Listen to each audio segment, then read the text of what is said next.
Hello everyone and welcome back to my channel and to Disco Elysium. So let's start right back from when we left off last time. We need to talk with the we just talked with the manager there and he gave us the key for the dumpster. So let's see what we find in the dumpster. We got a thought. The log of the municipality of Revachol. I guess he means this one, probably the R. Let's see what we get. This trash container is locked. The sliding lid has a padlock that says Wheeling and Rats. Well, open it. With a well-oiled crack, the lock pops open. It should now be possible to simply raise the lid. Don't. Maybe you shouldn't. What's this? Just a feeling. A warning from some part of you. Open the lid. Still wanna see what's inside. Okay, 10 XP for opening the lid, actually. Interesting. The smell of rotten food rises to greet you. You see soggy cartoons, dirty rags, and organic waste. But just in time, the lieutenant breathes in. This hasn't been emptied for over a week, meaning that whenever they hang the body, I guess this trash was already here. Or, it was being put in. Look under the boxes of carton, pick the rags, search the food waste, or close the lid. Look under the boxes. See milk connect rest with one broken egg in it, some pasta wrapper. Picking up the soggy packages somehow feels familiar. You've done this before. The movements are recorded in your elbows, the methodology in your fingers. You're used to this. Dumpster diving? Could dive further. Probably doing police job. No searching for evidence in the trash. Sure. Okay, let's dive further. A box falls into pieces in your hands. Batista cereal. There are plastic pasta packages below. That's a lot of peas. And turbo noodles. Nothing of note, however. Pick at the rags. Among the threadbare kitchen towels, something catches your eye. A pair of denim trousers? Grab them. As the legs of the slime-covered jeans begin to unspool from the garbage, a rank corpse smell fills the air. The victim's clothes? The lieutenant smells them. Cadaverine odor is faint. If these belong to the deceased, they were removed when he was still in the early stages of decay, which means that they killed the person, they removed their clothes, and then hanged them, or just hanged them right after. Drop them in here, officer. The lieutenant produces a black plastic bag marked evidence from his pocket. Pack the trousers. Guitar marked blue jeans, pockets empty. The lieutenant quickly searches the jeans, or emptied. He wore them with a belt too, a white belt. The loops appear stretched, but he looks into the container. The belt is missing, that's it. Do you see anything else in there? I have another bag here. Something slimy catches your eye. Reach for it. A drab, long-sleeved shirt, olive-colored, appears from the food waste, dripping with pus. Back the shirt. And we got some experience for it. This is a military type overgarment, no label or serial number. This is the kind of ripped knit shirt that's worn over light armor to conceal it in an urban scenario. He nods to himself. Anything more? The rest of the rugs are just kitchen variety waste. A yellow old mug that catches your eye, but other than that, a thrown out towel, a mug, that's all. Who put the clothes in the trash? New task gain. Sure. I mean, it's the victim's clothes, so obviously somebody that had to do with the hanging. Alright, we should go to Gart again and ask if he knows who put the clothes in the trash. It could be as simple as someone from the hostel cleaned the yard, or that one. He nods towards the red-haired boy behind him. I advise against confronting the force. Yeah, I don't want to talk with the boy again, but looks like we may need to. Yeah, we need to ask the kids who put them there. Okay. What's he on about, kid? The one behind the fence yells. You hear that, Kuno? He thinks you're an infant or something. See? Someone from the building. I'm not sure about this. I mean, the gate was closed, I suppose, so it may be that it was somebody that had access to the area, but I'm not sure. Not really. All we know is the victim's clothes are in the trash, the lid was locked, and this establishment had the key. It's just a small loose thread. Proceed. Okay, so let's see. Pick at the rags, search the food waste, I guess. First, let's get the mug. Pick out a broken mug with another racist depiction of the yellow man, I see, frolicking in saffron. An antique? On its social sensibility. Take the mug. The lieutenant briefly glances at the mug, then returns his sight to the trash. You've acquired an interactable item. Investigate this item further by going into the Interact tab in your inventory. Okay, we'll do that later, I guess. Search the food waste. It's just organic waste, cold and slimy in our hands, apple and potato peels mostly, unidentified sludge, and the occasional chicken bone thrown in for good measure. But hey, what's this? What? A blue piece of plastic sticks out from the apple peels. It's shiny, looks like the corner of something. Pick it out. Damaged ledger. Something larger, a clipboard. A blue plastic clipboard with moist papers hanging from it. They look badly damaged, but you can still make out forms and notes written in a man's handwriting. Officer, is that your paperwork? Very likely, knowing that we were, super drunk. I don't know what this is. I'll find your paperwork. It's a secret task. Okay, so I guess it was our paperwork. It is, look, it points to the clipboard. The plastic has the RCM streak grid on it. You've even got an autopsy form in there. A miserable looking slip of paper sticks to the board. If you don't mind me asking, how did this get in the trash? Must have been cramping my style, foreboding quality to it. Maybe I needed to lose it for the great bloodletting to begin. I think I didn't want to be a cop anymore, so I threw it away. Someone from the whirling threw it in the trash. I don't know, I'm boring. I'd rather not talk about it right now. I see. Well, this is basically okay. So this is like funny, chuny, realistic, probably what happened, and just trying to put somebody, pin somebody on the thing. Um, let's go realistic, I guess. We're a cop. Well, doesn't know what to say. Lucky we found it. It should take stock of what remains, just to be sure some has now made it into the hands of the RCM's adversaries, organized crime and the like. There might have been police secrets in your notes. Okay, I'll do that. Read your ledger and name the case. Okay. We're also now here to start taking notes on the case. It peers into the trash where soggy cartons and rags stink uninvitingly. Now tell me what your eagle eyes see, or are we finished? Uh, hmm. So I interact okay. Scan the boxes, pick at the rags, okay, close the lid. Container sounds a muffled gong. Okay, that was not muffled at all. That was pretty loud actually. That's one thing off the list. The lieutenant sounds relieved. I think we got it all. Okay, leave. So let's look at those interactable items. We've got the mug and the ledger. Let's interact with the mug first. It's just a racist mug. What's there to read here? Not much. There's quite a lot to read into here, actually. Look at all that content. Oh boy, here we go. What are you going to say about a broken, tossed away mug that you dug out of the garbage? An example of prejudice. Gonna push this into the face of every merchant I find and tell them this is your inane ideology. Funny. The mug would be useful by announcing it. I can earn political capital, mask my badass hustling. The mug didn't belong in the trash, it was just a funny mug. Can't anyone laugh anymore? Let's go with this. But it wasn't a trash. Why not just call it out when you see it, or do some volunteering work? Just finish your case, detective. Okay, we actually interact with it again? We can. It's just, okay. I want to get into that mug talk again. But it will not happen. The mug talk is exhausted. It is time to return to work. I see. So let's deal with the ledger then. It's the ledger you found in the trash. A pitiful cabbage of white and yellow papers hanging from the plastic board, barely held together by a metal clip. This sad display is made complete by the faint smell of urinal cleaner. It makes sense. Anything else? There is a piece of toilet paper, or is it cleaning tissue? No, it's toilet paper, desperately sticking to the back of the blue plastic clipboard. It's a metaphor for you. Thank you, Waterlogged Ledger, for spelling it out for us.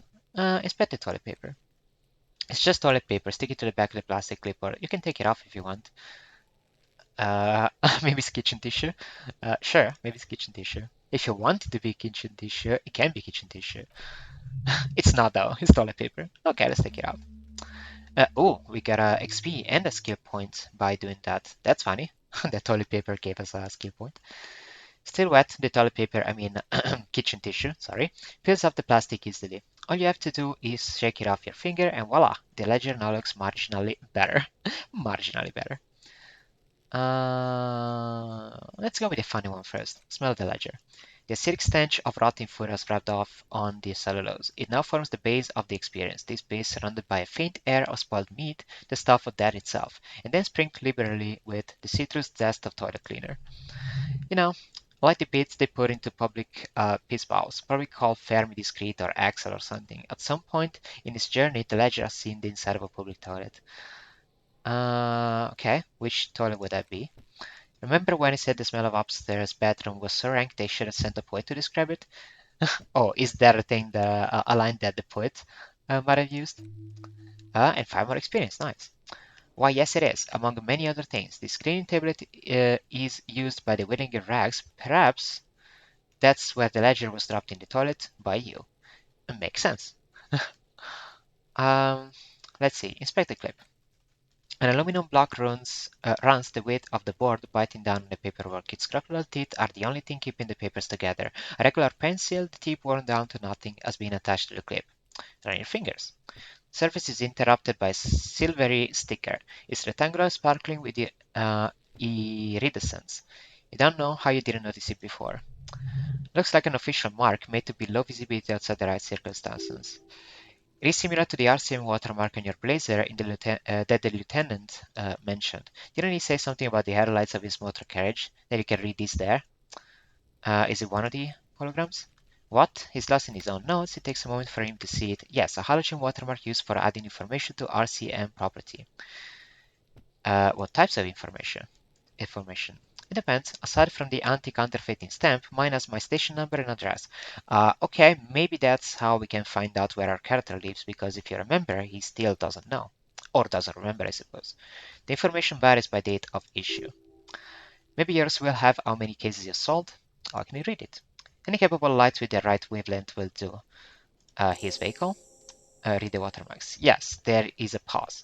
RCM vehicles have headlights turned especially to reveal halogen watermarks. This means you can read the watermarks if you just turn the lights on. So thank you. Okay. Well, a bunch of sodden paper stuck from the clipboard in your hand. It's a sorry sight. Let's look at the clipboard now. It's made of dark blue plastic hard enough to beat someone to submission with. The edges are rounded, however. The U4-sized board feels thick and heavy in your hand. Light shimmers on its wet surface. On the back, you see the embossed letters RCM. Shake the ledger. Something rattles inside ever so lightly. Is there a hidden compartment? And something small inside, light, made of paper or cardboard, or dried flowers perhaps? Permeables. It's not hidden per se. The compartment is made for permeable materials that will get damaged if something happened to it. Peek inside.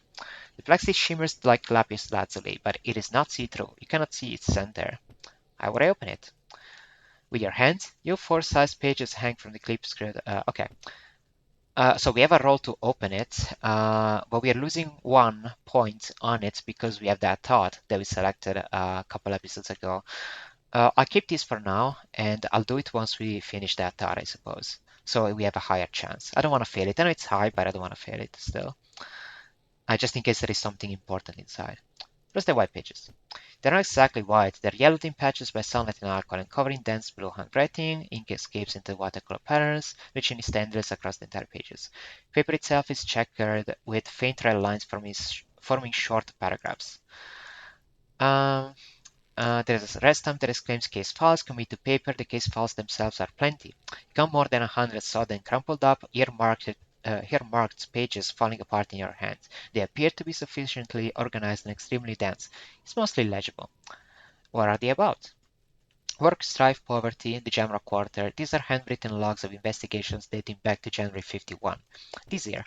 The exact number is hard to estimate due to missing pages and an odd naming convention, but there are at least 20, maybe 30 cases undertaken, not completed, mind you. So we don't complete many cases.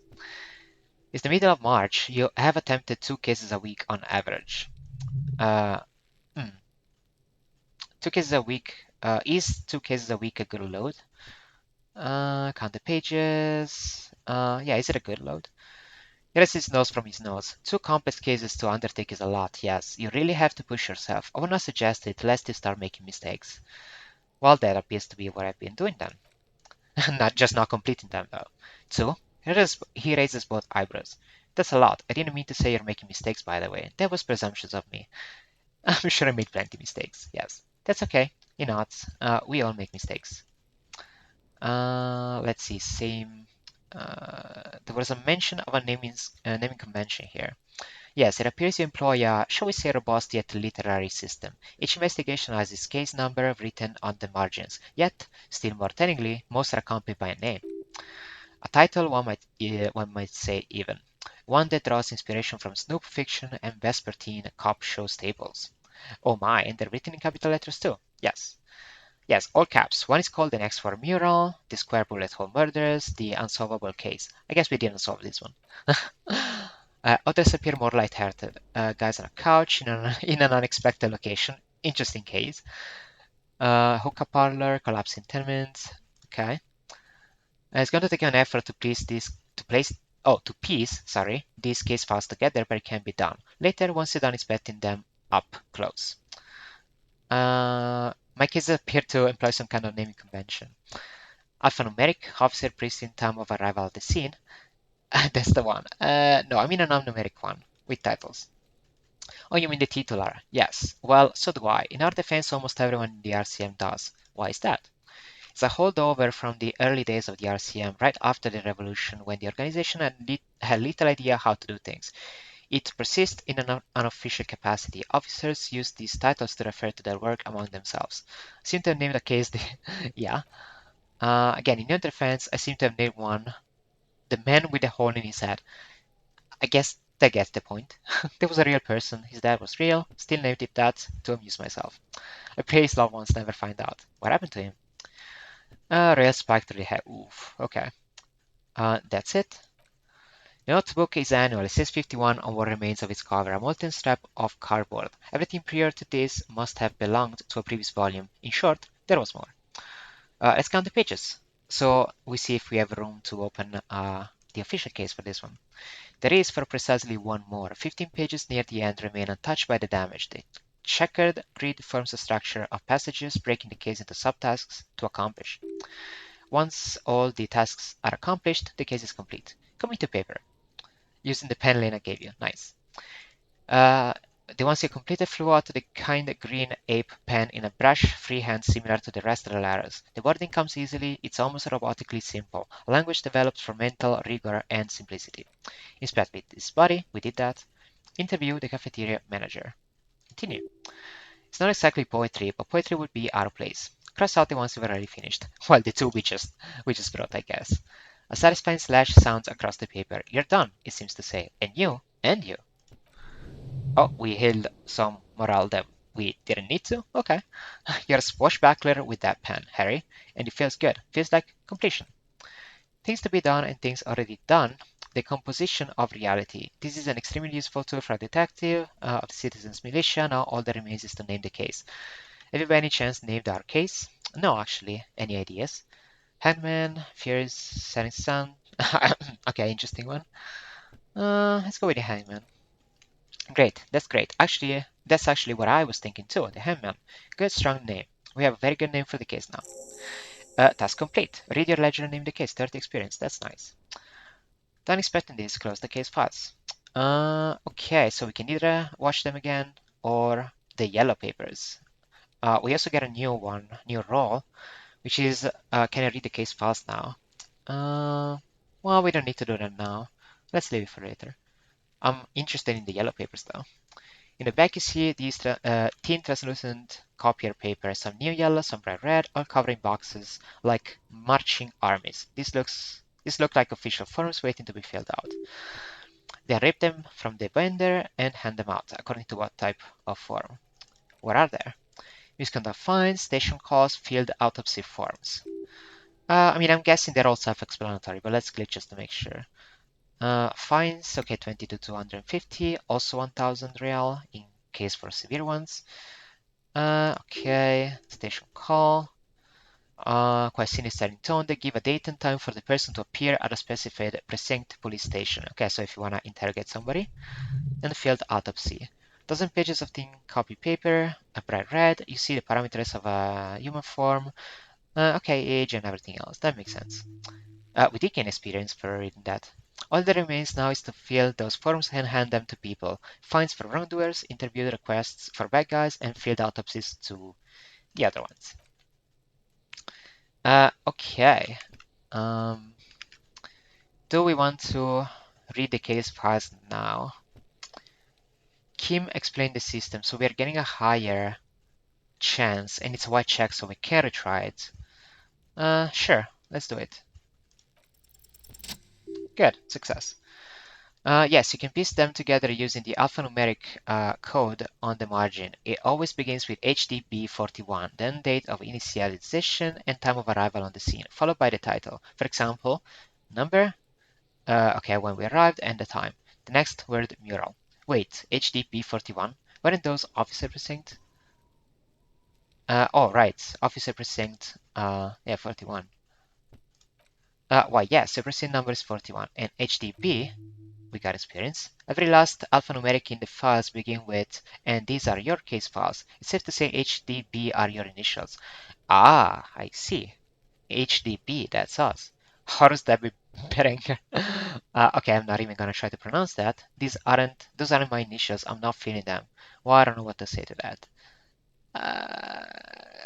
I don't know. First one. That's improbable. How long does it take to read a case? It takes about half an hour to piece one together using the system you have devised. Where do you want to start? Ooh. Yeah. These are old cases, I suppose. We can look at them another time. I can revisit this. And put the ledger away. Yes, we said that we would wait for this one. Okay. Let's look at something else now. We did get a skill point, which we can use, and I would use on upgrading our psyche, because our morale, if it takes a hit now, we don't have something to save ourselves with. So it's a one hit, one death basically in the game. Hold yourself together, keep your morale up. I guess this one gives +1 morale probably. So I suppose this is what we should go with. Uh, yeah, this probably gives HP, actual like health, health. So I'm guessing this then. Volition. We can also revert the changes if we want. Accept changes and close. Yes, we did get one extra morale, so that's good. Now we actually can, take a hit and not lose the game. So this has been kind of a stationary episode. We just looked into a bin and there are a bunch of files, but we actually did a bunch more than the other episodes. I mean, we found the victim's clothes. We found a few interesting things. We completed with, like quests, and we got a bunch of XP and a skill point. So even though we didn't move around much, we still got pretty much further into the case. So thank you for watching this episode. I hope you enjoyed. Next one will hopefully be a bit more action-packed. And I'll see you in the next one. Bye bye.